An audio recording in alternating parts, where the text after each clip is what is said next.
Seu coração estava em pedaços, mas ela orou sem parar. Neste vídeo, vamos falar sobre uma mulher de fé, cuja oração transformou a história do povo de Deus. Ela desempenhou um papel fundamental na transição do período dos juízes para o início da monarquia em Israel. Seu nome? Ana. Para compreendermos melhor o contexto em que Ana viveu, precisamos relembrar a trajetória do povo de Israel.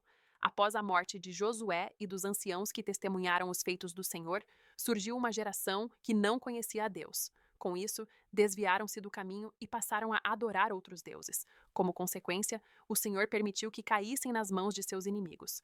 Sempre que eram oprimidos, clamavam ao Senhor e ele levantava juízes para libertá-los. No entanto, esse ciclo se repetia. Logo voltavam a se desviar.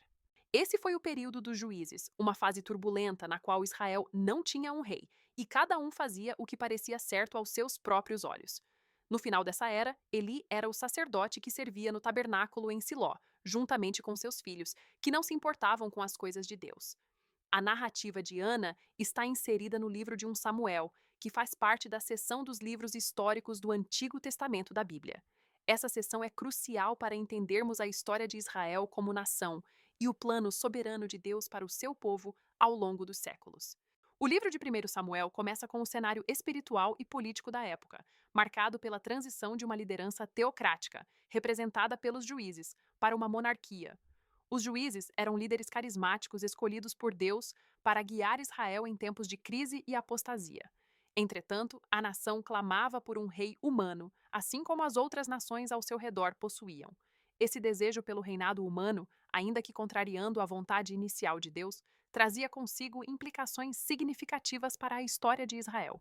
Dentro desse contexto, conhecemos a família de Eucana, que vivia na cidade de Ramá, na região montanhosa de Efraim. Eucana tinha duas esposas, Penina, que lhe dera filhos, e Ana, que era estéril. A esterilidade de Ana era uma fonte de grande tristeza para ela, especialmente porque ter filhos era uma bênção significativa na cultura da época, e também um sinal de prosperidade e favor divino. A história de Ana é um retrato comovente de uma mulher de oração, cujo coração ansiava por algo além da sua situação presente. Ela vivia em uma época de grande desafio e provação, na qual a esterilidade era vista como uma maldição e a maternidade era um símbolo de honra e prosperidade. No entanto, a aparente desvantagem de Ana não a impediu de buscar a Deus em oração fervorosa e persistente. Desde o momento em que somos apresentados a Ana, somos imediatamente atraídos pela sinceridade de suas preces. Ela derramava sua alma diante do Senhor no tabernáculo, sem reservas ou inibições, expressando suas angústias, anseios e súplicas com um coração sincero. Sua vida de oração nos ensina a importância de nos aproximarmos de Deus com autenticidade, compartilhando nossos sentimentos mais profundos com o Criador. Naquele tempo, a descendência era crucial para a preservação das famílias dentro de suas tribos, e por isso, a esterilidade era motivo de desprezo. Mesmo assim, Eucana amava profundamente Ana. Já Penina aproveitava-se da situação para provocá-la e irritá-la constantemente. Ana nos mostra um caminho diferente. Em vez de responder às provocações, ela se voltou para Deus. Sua resposta foi a oração. Ela abriu seu coração ao Senhor e confiou nele. Hoje, Deus nos convida a fazer o mesmo. Em Mateus, ele nos diz: Vinde a mim, todos os que estão cansados e sobrecarregados, e eu vos aliviarei. A oração nos conecta com Deus e nos permite lançar sobre ele nossas ansiedades. Outra grande lição que Ana nos ensina é a perseverança. Muitas vezes, olhamos para as circunstâncias e sentimos vontade de desistir. Mas Ana não se deixou abater. Mesmo sem ver mudanças imediatas, ela continuou orando. Nos tempos bíblicos, a infertilidade era vista como uma condição extremamente difícil para as mulheres, afetando não apenas sua posição social, mas também sua vida conjugal. Além disso, a capacidade de gerar filhos era frequentemente associada à bênção divina. Assim, uma mulher que não pudesse conceber era muitas vezes considerada amaldiçoada ou desprezada.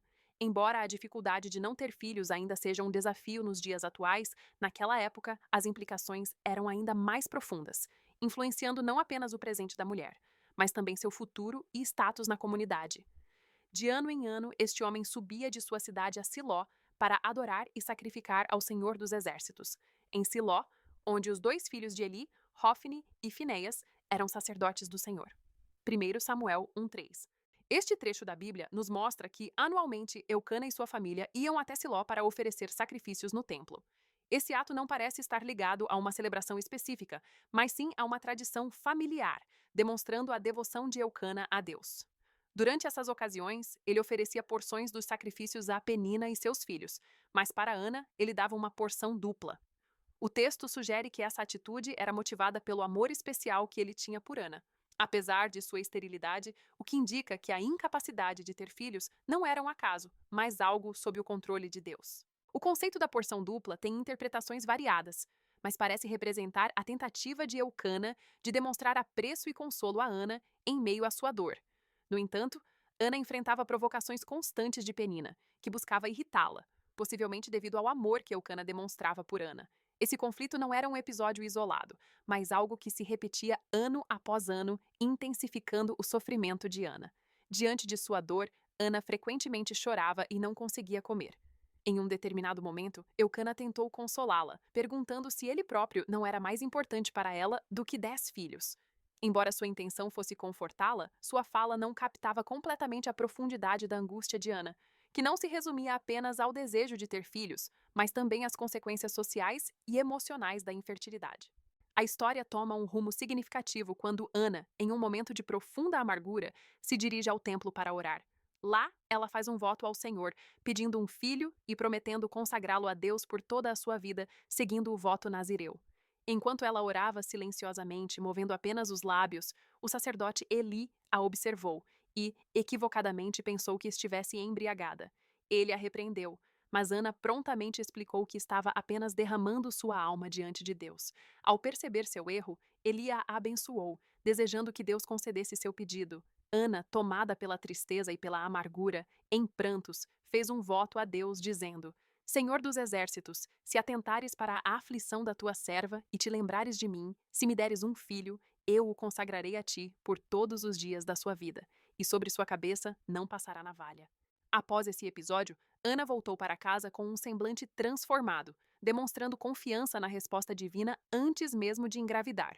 Em seguida, o texto relata que Ana concebeu e deu à luz Samuel, cujo nome significa Deus ouviu, refletindo sua gratidão pelo milagre recebido. Quando chegou o momento de ir novamente ao templo, cerca de um ano depois, Ana decidiu esperar até que Samuel fosse desmamado para levá-lo ao templo e cumprir seu voto. Na época, as crianças eram amamentadas por até 2 ou 3 anos. Então Ana permaneceu com Samuel até que ele estivesse pronto para ser entregue ao serviço de Deus. Ao levá-lo ao templo, ela recordou a conversa que tivera com Eli e reafirmou sua decisão de dedicar seu filho ao Senhor por toda a vida. Samuel cresceu no templo e se tornou um grande sacerdote, profeta e juiz. Ele foi responsável por guiar o povo de Deus e por inaugurar a Era dos Reis, ungindo Saul e, posteriormente, Davi, da linhagem de onde veio Jesus. O capítulo 2 revela que, após entregar Samuel ao templo, Ana teve outros filhos, demonstrando que a bênção de Deus não se limitou a Samuel. Além disso, há um cântico de gratidão de Ana, exaltando a soberania e misericórdia de Deus, destacando a exaltação dos humildes, um tema recorrente em 1 Samuel.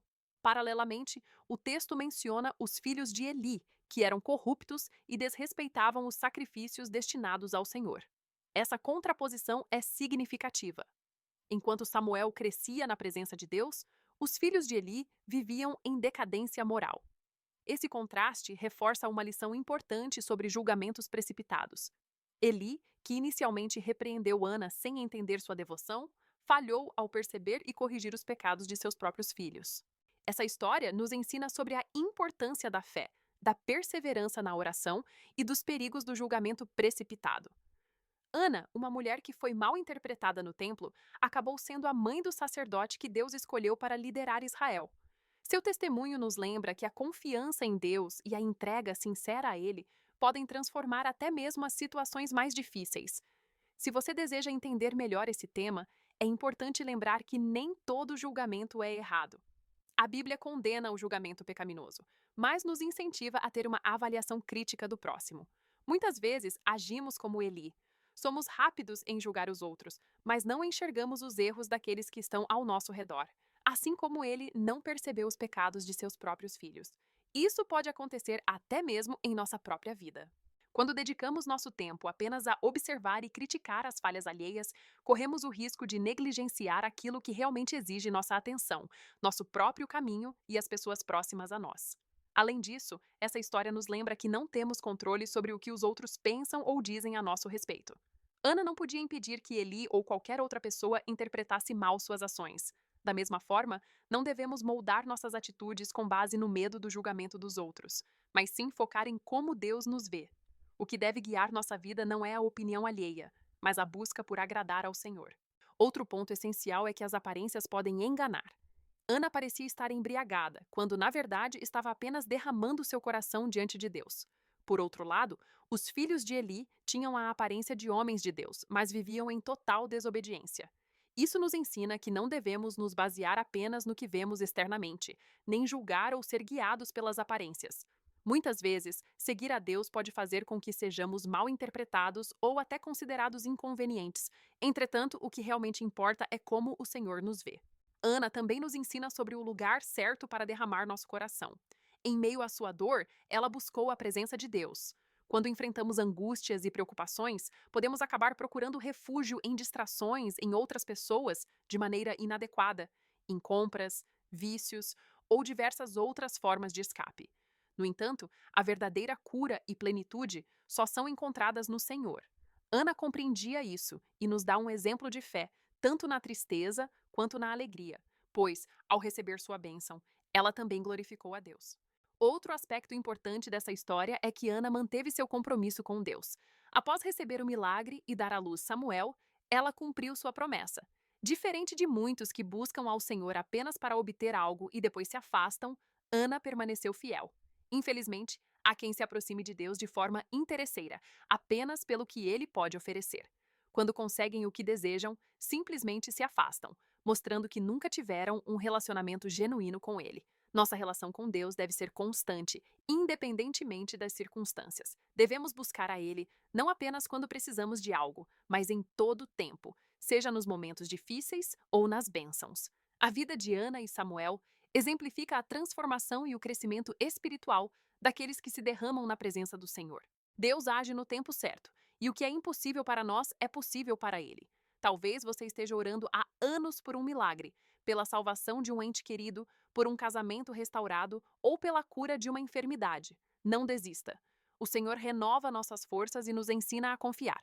Que possamos seguir o exemplo de Ana, mulheres que oram, que encontram alívio na presença do Senhor, que perseveram na fé e criam filhos segundo os princípios divinos. Deus deseja nos usar para cumprir seu propósito na terra. Ele poderia fazer tudo sozinho, mas escolheu contar conosco. Que possamos nos esvaziar de nossas próprias vontades e nos render ao que Ele deseja realizar por meio de nós. Para fortalecer sua vida de oração, sugiro que você tenha um caderno de oração. Anote seus pedidos, registre a data em que começou a orar por cada um deles e acompanhe as respostas de Deus. Com o tempo, você verá a fidelidade do Senhor em sua vida e será encorajada a continuar firme na fé. Essa experiência não apenas fortalecerá sua comunhão com Deus, mas também servirá como testemunho para sua família e irmãos na fé. Esse foi o vídeo de hoje. Se você gostou, não esqueça de curtir, comentar e se inscrever no canal. Sua participação me ajuda a continuar produzindo conteúdos como esse e alcançando milhares de mulheres que precisam ser impulsionadas através da oração. Te espero no próximo vídeo, onde falaremos da Ruth.